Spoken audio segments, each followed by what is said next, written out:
Bonjour à tous, on se retrouve aujourd'hui pour parler de la Chine. Et donc peut-être qu'on peut commencer par l'actualité de ces dernières semaines qui a été le 20e congrès du Parti communiste chinois.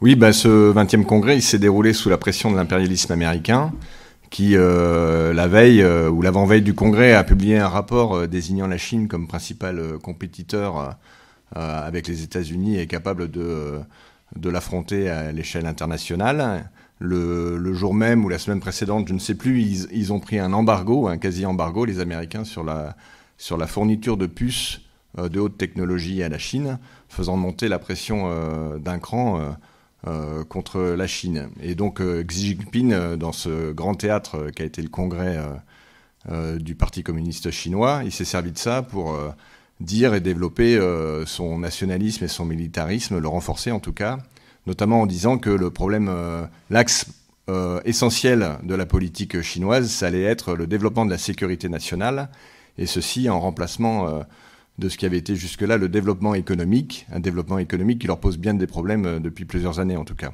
Alors il y a peut-être un aspect plus intérieur qui est celui des luttes de clans menées par Xi Jinping. Oui, Xi Jinping, depuis qu'il est au pouvoir, et puis même pour arriver au pouvoir, il mène une lutte de clans pour assurer son ascension. Il se sert de la lutte anticorruption aussi, beaucoup pour ça, pour éliminer ses opposants ou les factions concurrentes. Et là, on a eu un coup de théâtre organisé à la fin du congrès, quand Xi Jinping a orchestré la sortie forcée sous les caméras, alors que l'essentiel du congrès était quand même à huis clos, de Hu Jintao. Hu Jintao, c'est le président de 2003 à 2013. C'était une manière pour Xi Jinping de montrer qu'il y avait une rupture, qui prenait en main toute la politique et que les équipes passées, eh bien, elles étaient remplacées par des gens à lui. Alors, il y a autre chose avec la Chine qui revient dans les discours des médias, des commentateurs, c'est donc la Chine, régime communiste. Donc là-dessus... Oui, le régime chinois se définit lui-même comme un pays socialiste aux caractéristiques chinoises. Alors en fait, bien sûr, il n'en est rien. C'est un pays capitaliste. C'est un pays où il y a une bourgeoisie aujourd'hui qui est forte de 1000 milliardaires, de 6 millions de millionnaires qui accumulent des fortunes gigantesques en exploitant des centaines de millions de travailleurs.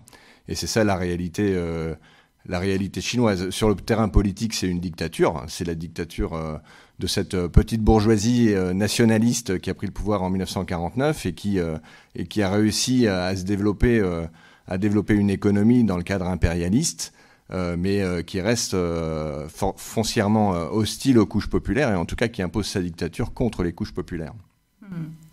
Alors, justement, tu parlais du développement économique de la Chine. Est-ce que vraiment la Chine, on peut dire aujourd'hui qu'elle domine l'économie mondiale et même plus particulièrement qu'elle dominerait presque l'économie américaine comme là aussi les médias le répètent Oui, non, tout ça c'est des fadaises. La Chine, elle s'est développée ces 30 dernières années en s'intégrant comme sous-traitant de l'économie occidentale en devenant l'atelier du monde. Ce qu'a vendu le régime chinois à l'impérialisme, c'est des millions de travailleurs sous-payés, encasernés dans des zones économiques spéciales, où ils bénéficiaient de réductions d'impôts, où ils bénéficiaient d'avantages gigantesques. Et la Chine, elle reste, en tout cas l'économie chinoise, reste aujourd'hui largement dans son rôle d'atelier du monde. Par contre, il est vrai que les entreprises chinoises, elles ont progressé, c'est-à-dire qu'elles se sont servies de cette position pour développer des technologies, pour se développer. Dans l'industrie automobile, par exemple, elles sont capables de concurrencer beaucoup d'entreprises occidentales.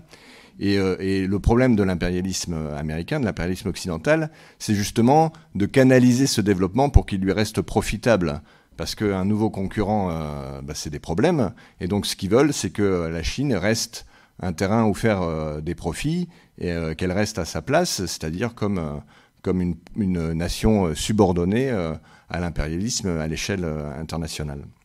Un des aspects aussi de cette réalité économique, de la puissance supposée de l'économie chinoise, c'est le fait qu'elle est assez présente en Afrique.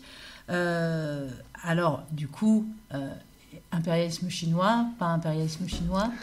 Oui, ben, ça fait partie aussi de ce que les régimes occidentaux essayent de nous faire croire, c'est que la Chine est prête à la conquête du monde. Alors quand on regarde plus précisément, on en est bien loin. Alors bien sûr, il y a des entreprises chinoises, l'État chinois, qui cherchent à placer leurs capitaux, qui cherchent à placer leurs marchandises en Afrique ou ailleurs, qui ont passé des contrats juteux pour les bénéfices des entreprises chinoises, voire qui ont surendetté un certain nombre de pays africains ou d'Asie du Sud-Est, ça c'est vrai, mais ça ne suffit pas à faire de la Chine un impérialisme. Quand on regarde les budgets militaires ou quand on regarde la puissance militaire de l'État chinois sur la planète, ça n'a rien à voir avec les États-Unis. Le budget militaire de la Chine, c'est un tiers de celui de l'État américain, alors que la Chine, c'est 1,4 milliard d'habitants.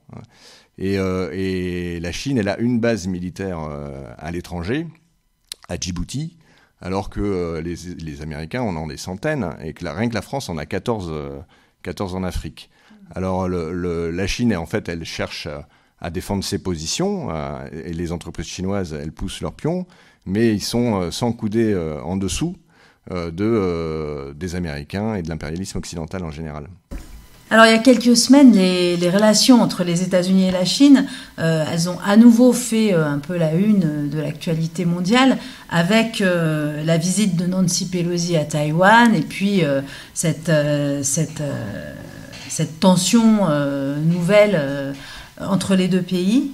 Alors est-ce que tu peux revenir un peu sur cette histoire, sur l'histoire de Taïwan et puis sur cette situation? Est-ce qu'il y a vraiment un risque d'escalade, d'embrasement militaire dans la région? Alors le risque, bien sûr qu'il existe toujours quand on accumule des bateaux, des navires, des engins de guerre comme ils sont en train de le faire, et les Américains et les Chinois, il y a toujours un risque que ça s'embrase. Mais pour l'instant, Taïwan, ça sert surtout de moyen de pression pour les Américains, pour faire pression sur l'État chinois. Alors, ils le font avec Taïwan, ils le font aussi avec les îlots, des petits îlots qui sont des îlots désertiques en mer de Chine. Et ils cherchent, en fait, par tous les moyens, à contrôler et à endiguer le développement de la Chine. Et Taïwan, ça fait partie de ces moyens de pression qu'ils utilisent.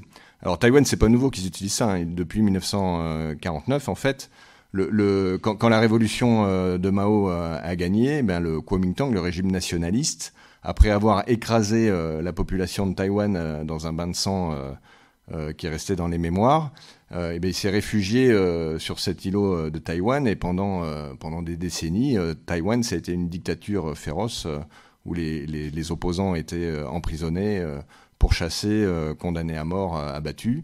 Mais les États-Unis, ils avaient changé de politique dans les années 70.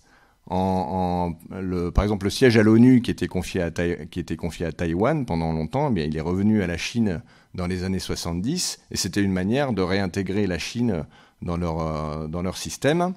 Et là, aujourd'hui, ils ont fait un volte-face, c'est-à-dire qu'ils se servent de nouveau de Taïwan comme moyen de pression contre l'État chinois.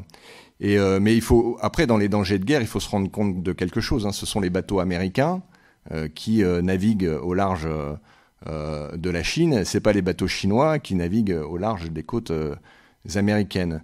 Et l'embrasement, il est toujours possible, mais il est probable, en tout cas, que s'il y ait une agression, elle vienne du côté des Américains, parce que l'État chinois a beaucoup à perdre dans un déclenchement d'une guerre où il y aurait les États-Unis en face, en tout cas. Maintenant, dans les logiques nationalistes et dans l'escalade guerrière, tout est possible, et on ne peut pas savoir de quoi sera fait l'avenir. Un autre aspect qu'on a vu aussi, qu'on a pu voir même dans des reportages aux journaux télévisés, qui était assez impressionnant, c'était cette énorme crise immobilière en Chine. Est-ce que tu peux nous en dire 2 mots ? Oui, la crise immobilière, elle dure depuis un an, un peu plus d'1 an maintenant. Et en fait, le développement de ces 10 dernières années en Chine, il repose en fait en grande partie sur la spéculation immobilière. Après la crise de 2008, l'État a injecté des centaines de milliards, on parle de 500 milliards de dollars, dans le développement des infrastructures et dans l'immobilier. Ça a sauvé non seulement les capitalistes chinois, mais ça a aussi sauvé nombre d'entreprises occidentales qui ont là trouvé des marchés tout nouveaux à satisfaire et qui ont investi il y a 10 ans. Il fallait que toute entreprise digne de ce nom ait son agence française, allemande ou américaine, ait son agence en Chine. C'était la ruée vers l'or chinois. Et donc il y a eu toute une spéculation immobilière qui s'est développée après 2008.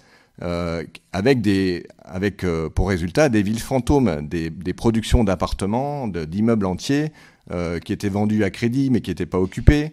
Et là aujourd'hui, avec alors les raisons immédiates de ce retournement, c'est la crise sanitaire, mais sur le fond, c'est le résultat de la spéculation. Ils ont produit trop d'immeubles solvables, vendables. Et le marché est en train de se retourner et de s'effondrer en Chine. Alors s'il ne s'effondre pas complètement, c'est parce qu'encore une fois, c'est l'État chinois qui a un rôle essentiel en Chine, qui sauve la mise des entreprises chinoises et de ceux qui ont investi là-dedans. La Chine, c'est un pays extrêmement pauvre en fait. Il y a 600 millions de Chinois qui vivent avec moins de 150 euros par mois. C'est le Premier ministre Li Keqiang qui avait avoué ça en 2020. Peut-être que les parties de la côte ouest sont développées, se sont développées dans le cadre des zones économiques spéciales, des investissements occidentaux, mais toute une grande partie de la Chine reste bien arriérée avec une misère gigantesque. La Chine, c'est aussi des centaines de millions de travailleurs. C'est que l'une des conséquences du développement économique de la Chine ces 30 dernières années, c'est que des centaines de millions de paysans se sont allés vers les villes pour se faire embaucher et forment une classe ouvrière qui est aujourd'hui forte de 300, 400, peut-être 500 millions de travailleurs et qui représente un vrai potentiel pour l'avenir, une vraie force. Donc en conclusion, ce qu'on peut dire, c'est que l'avenir, en fait, il est entre les mains de ces centaines de millions d'ouvriers, de travailleurs qui, depuis 20 ans, 30 ans, se sont regroupés dans des usines organisées par les patrons, par les capitalistes, et qui forment une classe ouvrière qui n'a pas grand-chose à perdre. Cette classe ouvrière, elle a déjà été fortement combative. Il y a eu des grèves dans les années 2000, dans les années 2010, pour les salaires, pour faire augmenter les salaires. Il y a des mobilisations contre la bureaucratie locale régulièrement. La classe ouvrière chinoise, les travailleurs chinois, c'est une classe ouvrière qui se bat et qui sera amenée à se battre contre leurs patrons, contre l'État chinois, mais aussi contre les puissances impérialistes qui veulent les exploiter, leur mettre la main dessus.